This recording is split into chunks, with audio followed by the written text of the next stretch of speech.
Alors bonjour à tous, j'espère que vous allez bien. Comme vous pouvez le voir, je ne suis pas dans le cadre habituel, mais j'avais envie de répondre le plus rapidement possible à quelque chose qui m'a vraiment choquée. Alors il y a quelques jours, il s'est passé un truc assez incroyable sur le plateau de On n'est pas couché. Les animateurs étaient en train de parler en fait d'un livre qui vient de sortir qui parle du nazisme, et vous avez une animatrice du nom de Christine Angot qui a fait une déclaration juste aberrante avec un parallèle très douteux entre la Shoah et l'esclavage. Je vous laisse regarder l'extrait et on en parle tout de suite après. Le but avec les Juifs pendant la guerre, ça a bien été de les exterminer, c'est-à-dire de les tuer. Et ça introduit par exemple une différence fondamentale alors qu'on veut confondre avec par exemple l'esclavage et l'esclavage des Noirs envoyés aux États-Unis, etc., ou ailleurs. Où c'était exactement le contraire, c'est-à-dire l'idée c'était au contraire qu'ils soient en pleine forme, qu'ils soient en bonne santé, bien sûr, qu'ils soient en bonne santé pour pouvoir travailler les au maximum, vendre ouais. et pour qu'ils soient commercialisables. Donc non, c'est pas vrai que les traumatismes sont les mêmes, c'est pas vrai que les souffrances infligées au peuple sont les mêmes. Et c'est bien pour ça qu'on doit être attentif. Alors vous êtes choqués, moi aussi, et c'est pourquoi aujourd'hui j'ai décidé d'utiliser ma plateforme YouTube et ma visibilité pour faire une réponse publique à Christine Angot. Parce que oui, Madame Angot, j'ai beaucoup de choses à vous dire.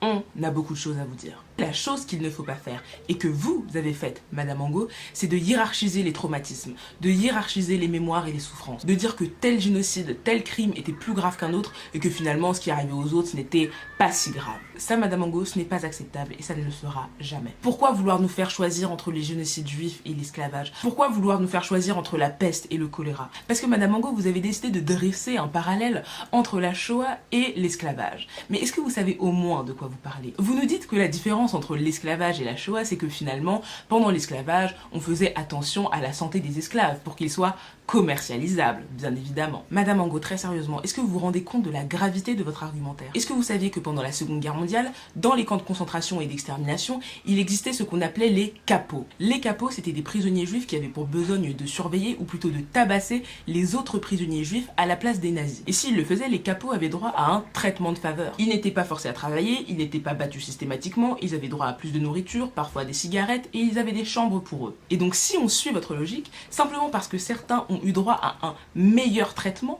cela signifie que tout ce qui s'est passé n'était pas si grave. C'est ça votre logique? Est-ce que vous vous rendez simplement compte de la portée que votre argumentaire peut avoir? Et puis encore une fois, Madame Angot, si vous saviez de quoi vous parliez, vous saurez que la plupart des esclaves mouraient pendant la traversée. Est-ce que vous savez ce que c'était que la traversée pour les esclaves? C'était rester dans des bateaux qu'on appelait des négriers pendant des mois et des mois. Les esclaves étaient nus, enchaînés comme du bétail, entassés, empilés les uns sur les autres, dans leurs excréments, dans leur sueur. Pendant des mois, Madame Angot, la plupart mouraient de maladies, de faim ou tout simplement de mauvais traitements. Et c'est ça ce que vous appelez prendre soin de la santé des esclaves? Des millions sont morts de cette manière, et une fois qu'ils étaient arrivés et vendus, quand ils étaient fouettés à mort, battus jusqu'au sang et qu'ils mouraient de leurs blessures, est-ce que pour vous c'est ça, prendre en compte la santé des esclaves? Est-ce que pour vous c'est ça, être en bonne santé, comme l'a dit votre collègue sur le plateau? C'est-à-dire l'idée c'était au contraire qu'ils soient en pleine forme, qu'ils soient en bonne santé, bien sûr, qu'ils soient en bonne santé pour pouvoir travailler les au maximum, vendre ouais. et pour qu'ils soient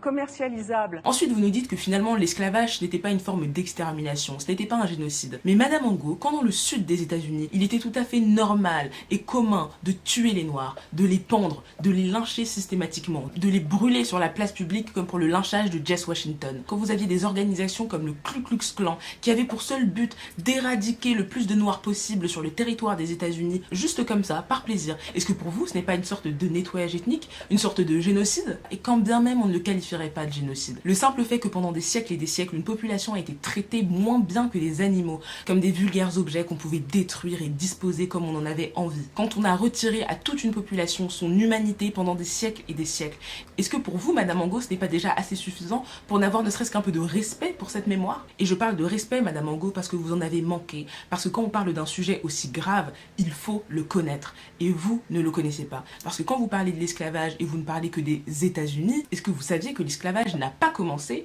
et ne s'est pas terminé aux États-Unis? L'esclavage des Noirs a commencé à se développer avec la traite arabo-musulmane, et surtout s'est développé avec la traite occidentale lors du XVe siècle, avec les Français, les Anglais et les Hollandais. Et ensuite, il s'est développé aux Amériques avec certes l'Amérique du Nord, mais surtout aussi l'Amérique du Sud, notamment le Brésil pour la culture des cannes à sucre. Et contrairement à ce qu'on dit dans les livres, l'esclavage ne s'est pas terminé au 19e siècle lors de son abolition. L'esclavage a en réalité largement continué de deux manières. Déjà avec ce qu'on a appelé aux États-Unis le peonage et en Europe en réalité la servitude, c'est-à-dire que les esclaves étaient censés être des hommes libres, mais en réalité ils étaient forcés de continuer à travailler dans les anciennes propriétés en tant qu'ouvriers ou en tant que servants, et ils étaient bien évidemment battus, violés, tués, et en réalité à la merci de leur employeur, ou plutôt de leur ancien maître esclavagiste. Et puis surtout, Madame Angot, la colonisation a repris le relais et a été une forme d'esclavage déguisé dès lors qu'en 1984, lors de la conférence de Berlin, l'Afrique a été découpée comme un vulgaire gâteau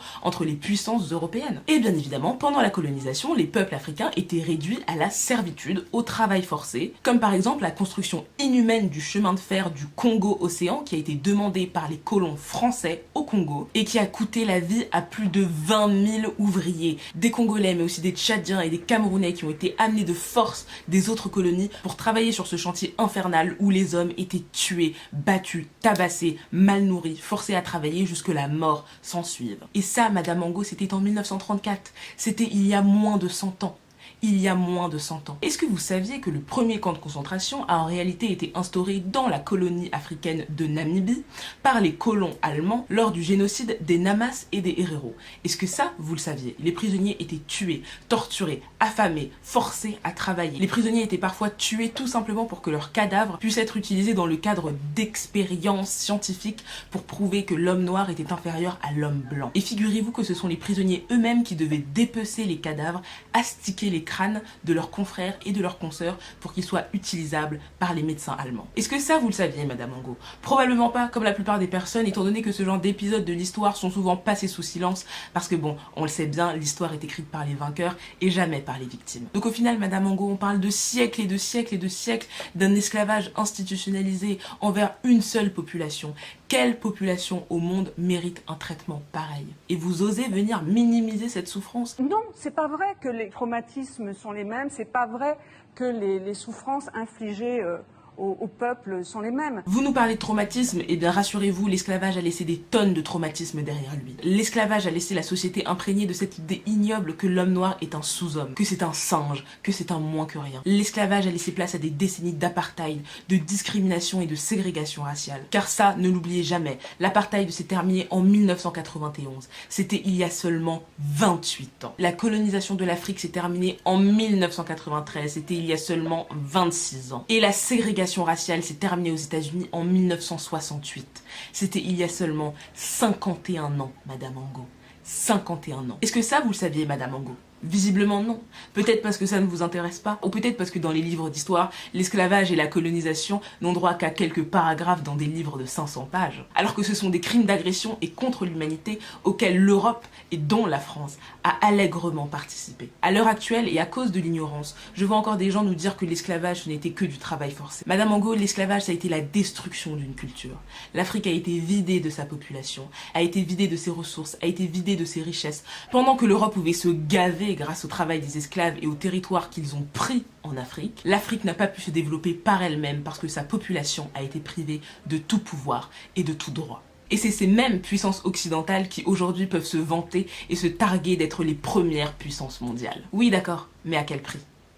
À quel prix? Alors voilà, Madame Angot, c'est tout ce que j'avais à vous dire. Et la morale, c'est apprenez à respecter la mémoire de tout le monde et à ne jamais essayer de hiérarchiser la souffrance des autres. Et à toutes les personnes issues de la communauté noire qui ont regardé cette vidéo, ne laissez jamais le passé être une faiblesse ou une honte. Faites en sorte que le passé soit votre force, qu'il vous rende invincible. Et sachez que vous êtes méritant et que vous avez une place partout où vous êtes sur cette terre. Et à toutes les autres personnes qui regarderont cette vidéo, merci de l'avoir regardée. J'espère que vous aurez appris quelque chose sur cet épisode tragique de l'histoire humaine. Et j'espère que tous ensemble, on pourra s'unir pour faire en sorte que ce genre de choses ne se reproduisent jamais et qu'on puisse enfin avoir une évolution dans les mentalités. En tout cas, paix sur vous, on se retrouve sur mes réseaux et j'espère encore une fois que le message sera passé. Ciao la MIF.